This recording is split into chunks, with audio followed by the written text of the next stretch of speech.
mendon se Veliaj do ta çojë në gjykatën kushtetuese? Unë mendoj që Veliaj, domethënë, unë mendoj që nëse do isha unë Erion Veliaj, është një betejë e mbaruar. Domethënë, në kuptimin është i mbaruar në të gjitha dimensionet, në dimensionin politik, dimensionin institucional.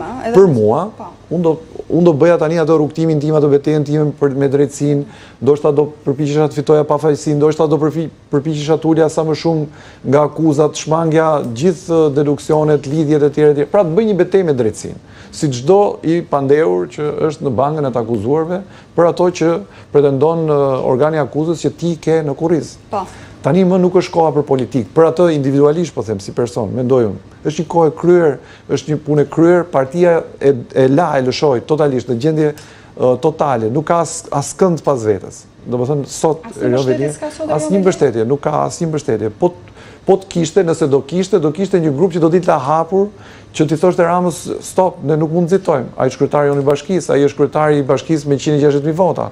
Ai mund të jetë nesër një kandidat i mundshëm që të marrë drejtimin e qeverisë, sepse të kesh pushtetin. Sa përpjekje në Këshillin Bashkiak, të cilët në fakt më pas abstenuan. Mua më shumë më duken qoka individuale për interesat që kanë ndërvepruar midis kryetarit dhe çdo personi respektivisht, siç janë edhe qokat mediatike të herë pas hershme që i bëjnë disa individ ku me sa duket kryetari i bashkisë i ka dorovitur.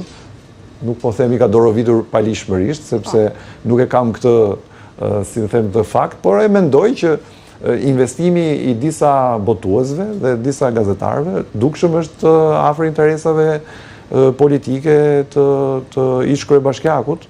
Po them ish kryebashkiakut se mendoj si formalitet shkarkimin, derisa kemi arritur në pikën ku Këshilli propozon shkarkimin, pra Këshilli i Bashkisë. Rama vetë kërkoi, kështu që këtu nuk mbetet më pikë pyetje nëse do shkarkohet apo s'do shkarkohet. Është një fakt i kryer. Tani më vetëm thjesht procedura se si do rrjedhë dhe çfarë do bëjë gjykata kushtetuese nëse vetë avokatët mbrojtës ose kryetari i bashkisë do ta çojë aty. Politikisht Erion Veliaj sot është i fundosur? Është i mbaruar, them. Është i mbaruar, është një fenomen që nuk është i parë në politikën shqiptare, ka ndodhur kjo histori edhe me njerëz tjerë.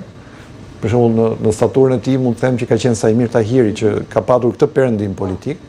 Ky është i dyti, mund të ketë edhe perëndime të tjera politike, sepse Bruna, nëse do të vendosim në një kontekst sociopolitikës, këtu njerëzit dalldisin nga pushteti dhe vaniteti. Dhe ky është rasti tipik kur ti nuk kupton se sa lart je ngritur dhe po fluturon në një hapësirë ku ti nuk kupton më ku është qielli, ku është toka ose ku ndahet deti me qiellin. Nëse e ke parasysh atë dhe gjithë njerëzit mund ta kenë parasysh atë që përpiqen ndaj në horizont ku mbaron deti dhe ku fillon qielli. Këta e humbin këtë.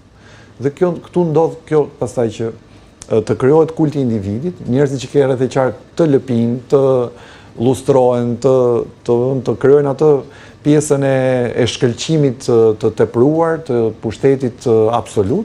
Dhe natyrisht i ndjesh i plot fuqishëm, ata janë thjesht sa mercenarë që po të përdorin për interesat e tyre, ti nuk e kupton, se po ti jesh një nuhatës, zakonisht njeriu vepron në dy mënyra, i teston këta njerëz, çfarë janë të aftë të bëjnë, çfarë duan të bëjnë, ku duan të arrijnë me ty, pse janë afër teje.